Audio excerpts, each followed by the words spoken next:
বামনডাঙ্গার এই অংশে এই যে আমি যেটি দেখাচ্ছি মিয়াপাড়ার এই যে গ্রামে, সেই গ্রামে বাঁধের যে আছে সেই বাঁধ ভেঙে এই গ্রামের ভিতর কিন্তু এরকম প্রবল স্রোতে এই পানি প্রবেশ করছে এবং এই যে পানি প্রবেশ করি এই অবস্থায় পুরো কয়েকটি গ্রাম কিন্তু প্লাবিত হয়ে পড়েছে। আমরা সংবাদকর্মীরা এই সংবাদের এটি সকালের দিকে এটি হয়, আমরা সংবাদকর্মীরা ছুটে এসেছি, বিভিন্ন টেলিভিশন চ্যানেলের সাংবাদিকরা তারা লাইভ দিচ্ছিলেন এখানে।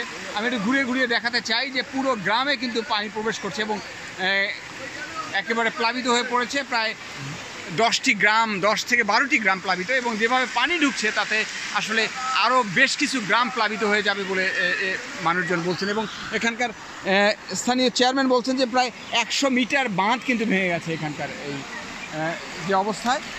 আমি দেখাতে চাচ্ছি যে মানুষজন একটা দুর্ভোগে পড়েছে।